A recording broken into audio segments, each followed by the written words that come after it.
Welcome back to What I'm On Today. Today is going to be review day. I am going to be giving you guys a review of the Bottega Veneta Padded Cassette Bag.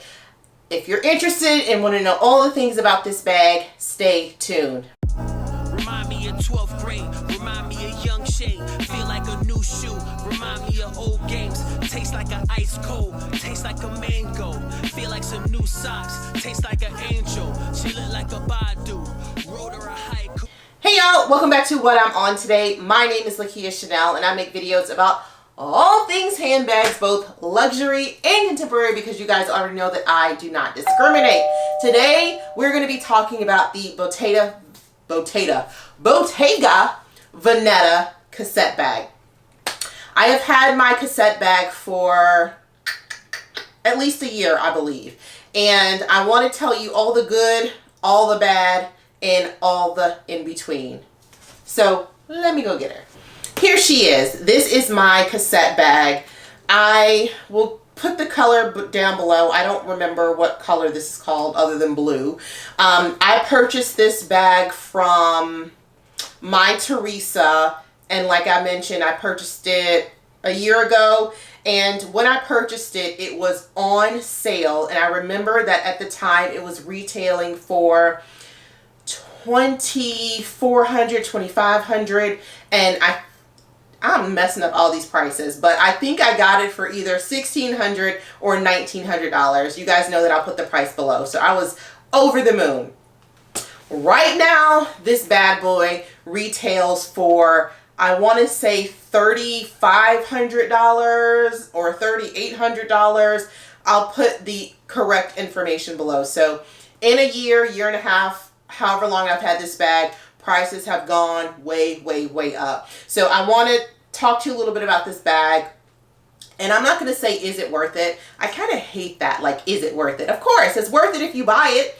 But I'll talk to you a little bit about the quality, and I'll talk to you about what it fits and how I've been using it and any complaints that I have about the bag. So if you do decide to get the bag, you have all the information. So this bag is totally a woven bag. There is no lining in the bag whatsoever. It is literally the leather woven. There is a pocket that is in the bag, and it is a zip pocket in the bag. And I don't know if I've ever used this zip pocket before. And that's not saying much because I don't usually use the zip pockets that are inside of my bags for some reason. I just use the big open space, and it's probably because I usually pouch all my stuff. This bag has no feet, and it has an adjustable leather strap that is not at all detachable, and as you can see, it's like bolted on each side with hardware. The hardware on the bag is like this. So the opening, you will pop this little circle thing inside and pull up. That closes the bag. And then you pull down and open it to open the bag. Great things about this bag. This leather is pretty durable. At the time, they were saying that this is lambskin leather, but I think on their website, it's like calfskin leather now, so I'm not sure if they changed it. It does feel very, very nice. It's puffy, but not too puffy. I've worn this bag, you know, several times over the past year. I wear all my bags in decent rotation, so I can't say that this was an everyday bag, but this was a bag that I wore in a decent rotation, and there is pretty much no wear on the bag that I can see. The corners are good. It's an easy, very easy bag to wear. It has a little teeny bit of weight to it, as it should, because it's a totally leather bag, but not super heavy. I have worn this as a crossbody shoulder bag, and then I've also worn this as a clutch, which is stunning. So I've worn this as a clutch, which is stunning. You can see that this is kind of raised up a little bit, and it's kind of been like that since I got it, honestly. This just a little bit raised up more than the other side. So I'm not sure what that's all about, but I don't mind it. Some of the things that were a pain in my butt is, and I've mentioned this on my Instagram and potentially on this channel before, is that this freaking clasp, closing and opening it, it was the hardest thing for me. Like it was just so hard to open and close this for me. So I would often wear this bag with it just open like this, because it was just too hard to like pull this and open it. And I've seen some on the resale market that look jacked up, and I think it's because of the constant like pull, like you're actually pulling and going under and then pulling to open it. So I'm starting now to actually use the clasp and open it and close it like it's supposed to, because it seems a lot easier to me. For whatever reason, it would just feel hard, like I couldn't close it all the way or I couldn't open it. So that is one of the things that I would say to watch out for this bag.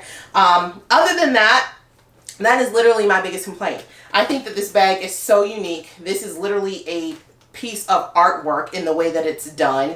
It fits for me all of my essentials, which I'll show you what that looks like. And also this bag is so good because it comes in like so many freaking colors. The only thing I don't love about this is the price point. I wish it was a little bit, you know, not $3,000. But outside of the price point, I would buy multiple of these bags. They are so cute and they look just so, they look so good and so unique. So, and I love that it just has there's no logo anywhere on it except for, I mean, the logo literally is on the side of the hardware. So again, if you didn't know what this bag was, you would just be like, oh, this is such a cute woven leather bag. So that part. Let me show you what fits in the bag really quickly. This is the bag that I happen to be wearing at the moment. This is the Nathaniel Noir bag. And I'm sure you guys saw the video all about this bag. But I'm wearing this today, so it's a small bag. I am not using my pouch in this bag, even though I should be. But I'm just going to show you what I have in this bag and see if it will fit in here. All right. Phone first and foremost. As you can see, it already takes up some space with your phone just because it's all puff, baby. It's literally all puff. But you're going to be able to fit a couple more things in here, so don't worry. I have my gum. I have my wallet. Put that in there just like this. I have my sunglasses.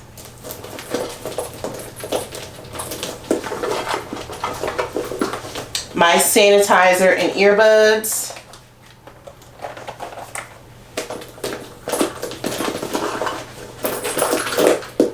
Mask, keepsake, and shenanigans. And lastly, my chapstick. And as you can see, I can definitely fit some more things in here as well. So the bag is very giving. So that was a decent amount of stuff. Like, this is not stretched at all. And then again, to close it, I gotta pull this down and push it on up in there. And boom, it is closed, locked, and secure. So this is the bag. So recommendations. Overall, love the bag. I think it fits a lot of good stuff in here. I love the look of this bag. The leather is great. It is extremely well made. Like Bottega, all the Bottega bags that I have are just, they're so well made. And I really would love to get more Bottega things because I really do feel like the bags that they make are literally artwork. And I love that about them. I love that this comes in so many colors. It also comes in different leathers. I won't say leathers, different materials. So it comes in suede. I just saw a canvas and black one that I'm going crazy over. They're coming out with metallics in this as well. So they just have, I mean, it's just such a variety. And I think that if you can get over the closure piece of it, it's a great bag. I would be, I don't want to say concerned, but I would be a little bit concerned of the long-term wear of pulling that leather down, pulling it to pull it up. And again, and I'm only saying that because I've seen some from the resale market that look busted. Okay. And you can tell it's because you don't, maybe if you don't know how it's clipped, you wouldn't know why it looks beat down like that. But since I have one, I know it looks beat down like that because it's the pull piece of it. But I would definitely recommend this bag. It's just the price. The price is probably, you know, the closure and the price are probably the only two cons that I have for this bag. I think the price is so astronomical for what it is, and especially to have gone up like $1,400-$1,500 really in like a year and a half since I purchased this is a lot. So that would be my only thing, and I haven't seen these on sale, unfortunately. But maybe if you know, if you're part of like Neiman Marcus rewards or Bloomingdale's rewards and things like that, you can use your Rakuten. If you don't know about that, I'm gonna put that below. You can use your Rakuten, and your, like, this would be something where if Bloomingdale's was having a sale, you know, a user sale, and you get X amount of gift card or something like that, that's when I would buy this. Like if Neiman Marcus or Bloomingdale's was doing something like this, because that price point is just, it's a lot. She's a lot, okay? But I love the bag. In terms of like, is this a usable bag? It is. Even though it looks like this, it's super practical. Like I can fit all my stuff in here. It's not super heavy. It's adorable. It can be a clutch, crossbody, shoulder bag, what have you. So I think it's a very usable bag. It's no logo, so you don't have to worry about being too flashy. It's a great bag. It's just that price point and that closure are the two things that I would say, just look into it. Try to get this on sale or some type of gift card situation, and then definitely kind of play around with the closure. But other than that, this is a great bag. The wear and tear on this bag after having it for a year and a half is great. And my husband really likes the look of this bag. He's an artist, so he loves any of my bags that like look like pieces of art. So this one, special in the collection. I don't think I would ever let this go. Unless I had a bunch of them and I didn't want this color anymore, but it's blue. It's my favorite color. I'll always want this color. Anyways, rambling, but yes, it's definitely a good bag. It holds up the test of time, at least the year and a half test of time. Maybe I'll do another review in 2 years or 3 years to see how she's holding up as well. If you have any questions about this bag or you want more information than I provided today, do not be afraid to comment below. I will definitely answer your questions. If you are new to this channel, do not forget to like and subscribe and hit that notification bell. If you guys are returning and have subscribed, and even if you haven't subscribed and you're returning, thank you. I appreciate you. And I hope you're having a good time here. And as always, I am super excited to see you guys next Saturday at 1. Bye.